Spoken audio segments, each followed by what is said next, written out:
दोस्तों, अगर आप कर रहे हैं रेलवे एग्जाम की प्रिपरेशन तो आरआरबी ग्रुप डी का पेपर चल रहा है जो कि आज का 2 तारीख का शिफ्ट का एनालिसिस कराया है। तो ये वीडियो आप देख लीजिए, ये आपके लिए साबित होने वाला है गेम चेंजर, जिसमें मैं शुरुआत करता हूँ कि किस तरीके से बहुत आसान क्वेश्चन आ रहे हैं। प्रॉफिट लॉस, बॉड मास और ट्रिग्नोमेट्रिक के क्वेश्चंस पूछे जा रहे हैं। मतलब इतना डिफिकल्ट नहीं, जैसे क्वेश्चंस कराता आ रहा हूं उसी तरीके के क्वेश्चंस इसमें जो है इस समय पूछे जा रहे हैं। तो आइए दोस्तों, पहला क्वेश्चन की हम शुरुआत करते हैं। तो पहला क्वेश्चन हमारा दिया गया है कि साइन ए की वैल्यू जो है 2/5 है, यानी साइन ए दिया गया है 2/5। साइन कितना होता है? परपेंडिकुलर अपॉन हाइपोटेन्यूस होता है, जिसकी वैल्यू दी गई है 2/5। तो हम क्या करेंगे, तो और आपको क्या पूछा गया है? आपको साइन, कॉसेक और सेक के टर्म में दिया गया है, ठीक है।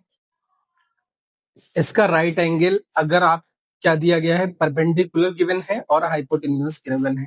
परपेंडिकुलर ये एंगल, अगर ये एंगल ए है, साइन ए एंगल, तो इसके सामने वाली लाइन जो होती है वो परपेंडिकुलर कहलाती है और 90 के सामने हमेशा हाइपोटेन्यूस होती है, और जो बच गई वो क्या कहलाएगी? बेस कहलाएगी।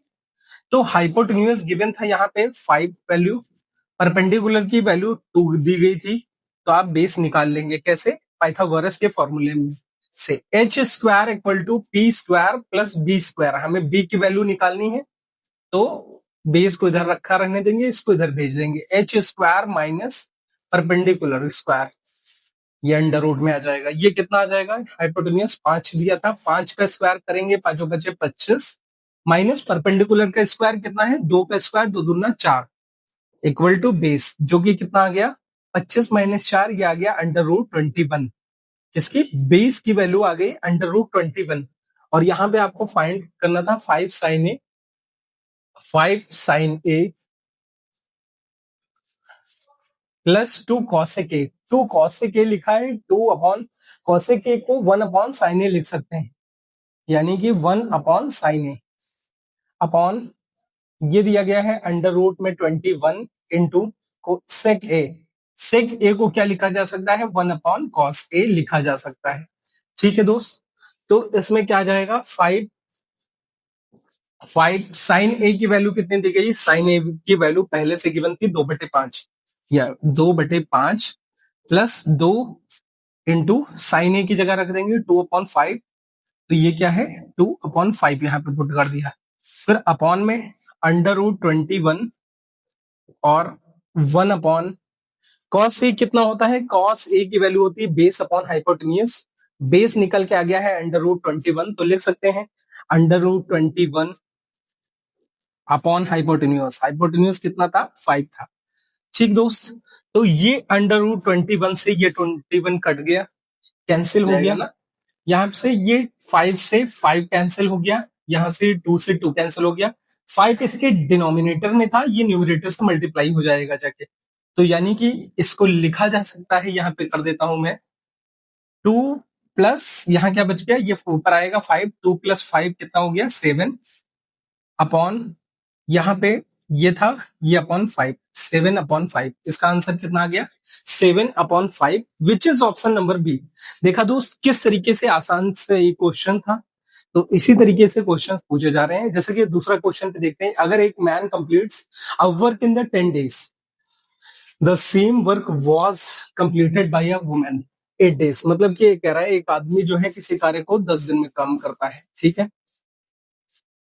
और एक महिला जो है किसी काम को कितने दिन में करती है? 8 दिन में करती है। कह रहे हैं कि अगर ये दोनों मिला के काम करते हैं तो कितने दिन में पूरा होगा। इन दोनों का एलसीएम लेंगे। ये 8 करते, ये 10 करता है, ये 8 करती है, तो एक दिन का वर्क कितना हुआ इनकी? मतलब सबसे लीस्ट कॉमन मल्टीपल, इनका सबसे छोटा मल्टीपल कितना आएगा? 40 आएगा। यानी अगर 40 काम हो रहा है, 10 कितने दिन में कर देगा? 10 चौको 40, यानी कि इसकी कैपेसिटी कितनी हो गई? इसकी कैपेसिटी हो गई 4, 8 पंजे 40। इसकी कैपेसिटी काम करने की कितनी है? 5 कैपेसिटी। अगर ये दोनों मिल जाते हैं, टोटल वर्क और जो भी उसकी कैपेसिटी है, एफिशिएंसी, टोटल वर्क कितना है? टोटल वर्क दिया गया था 40, इनकी एफिशिएंसी कितनी है भाई? 4 प्लस 5, 4 प्लस 5, यानी कि कितने हो गए? 9। 40/9 इसका आंसर आया, जो कि दिया गया है ऑप्शन नंबर सी। नहीं है तो आगे इसको सॉल्व कर सकते हैं। 9 चौक 36, 9 चौक 36, 4/9 आ जाता है। ठीक है, आइए करते हैं दूसरा क्वेश्चन। अगला क्वेश्चन है मीन प्रोपोर्शन का। आपके में जिस तरह के क्वेश्चंस आ रहे हैं उसी तरीके के क्वेश्चंस मैंने बनाने की कोशिश की है कि जैसे कि हमारा कि mean proportion of a number, किसी इसका मीन प्रोपोर्शन निकालना है। किसी नंबर का मीन प्रोपोर्शन निकालने के लिए जैसे कि 3 नंबर हैं a, b, c, इसका मीन प्रोपोर्शन निकालना है, यानी कि बीच वाला नंबर। ये क्या हो जाता है, B square equal to A into C, ये फॉर्मूला होता है, यानी B equal to under root A into C, ये होता है। तो दोस्त इसका मीन प्रोपोर्शन क्या आ जाएगा, बी की वैल्यू अंडर रूट 0.049 इंटू 0.9, यानी कि इसका ये जो है पॉइंट के बाद कितने 3 डिजिट थी, तो डिजिट जब इधर जाएंगे तो कितना हो जाएगा 49/3, मतलब 1000 आ जाएगा। यहाँ पे कितना 9/10 आ जाएगा। ठीक है, अपॉन ये कितना किसका लिखा है, 7 का स्क्वायर दोस्त, ये लिखा है 3 का स्क्वायर, और ये कितना लिखा है, ये लिखा है 100 का स्क्वायर। क्योंकि यहाँ पे 4 जीरो थे तो 2 जीरो कर दिए, समझ गए। ये बाहर आ जाएगा 7 × 3 अपॉन 100, 7×3 = 21, जो कि कितना हो जाएगा 2.21, कितना आ जाएगा 0.21, क्योंकि जो है नीचे क्या लगा था, डेसिमल में नीचे नीचे क्या था 100 था, तो 100 से डिवाइड था 0.21, which is option number B. आइए दोस्त करते हैं अगला सवाल। ये सवाल दिया गया है 40 × 7 और गोड़े, ये क्या है, सबसे पहले ये बॉड मास का सवाल है, तो बॉड मास में ये ब्रैकेट में दिया गया है, सबसे पहले इसको सॉल्व कर लेंगे। 11 से दोस्त ये डिवाइड में हो जाएगा, तो कितने बार में हो जाएगा, 11 एकम 11, 11 दूना 22, यानी 12 बार में। फिर ये ब्रैकेट ओपन होगा, 2 × 12, यानी कि कितना हो जाएगा, ये हो जाएगा 24, 24 निगेटिव का है, 4 7 चौक 28, यानी कि कितना आ जाएगा 280, प्लस 22 प्लस 30 कितना हो जाएगा, 22 और प्लस 30 कर देंगे तो कितना आ जाएगा 52। ठीक दोस्त, 52 आ जाएगा। इसमें चाहे आप पॉजिटिव वाले पहले कर लीजिए, 2 5 8 13 का 3, एक इसको दिया जो कि 332 माइनस 24 कितना हो जाएगा दोस्त, 24 6 2 8 308, यानी ये डिजिट कितनी आ गई, ये डिजिट आ गई 308, ये कर लीजिएगा आप। ठीक है, इसमें कोई सा गिवन नहीं था। ठीक, आइए करते हैं दोस्त अगला सवाल। इसमें अगला सवाल हमारा दिया गया, इफ के is the third proportion of this, यानी कि के क्या है, इसका थर्ड प्रोपोर्शन है, तो ये कैसे करेंगे। अगर के इसका थर्ड प्रोपोर्शन क्या करेंगे, ए कॉमा बी कॉमा सी अगर 3 नंबर प्रोपोर्शन में है तो कैसे हो जाएगा, यानी कि लिख सकते हैं A upon B equal to B upon C, लिखा जा सकता है equal to B upon C, यानी कि सी की वैल्यू कितनी हो जाएगी, सी की वैल्यू हो जाएगी बी स्क्वायर अपॉन ए। ठीक मित्र, बी स्क्वायर अपॉन ए, यानी कि थर्ड प्रोपोर्शन अगर ढूंढना है तो 20 का स्क्वायर अपॉन 8 कर देंगे, जो कि थर्ड प्रोपोर्शन में है। 20 का स्क्वायर कितना होगा दोस्त, 400, 20 × 20 यानी कि 400 लिख सकते हैं अपॉन 8, 8 पंजे 40, 1 0, यानी कि कितना आ गया वैल्यू, इसकी आ गई, इसकी वैल्यू आ गई 50, which is option number C. आइए करते हैं अगला सवाल।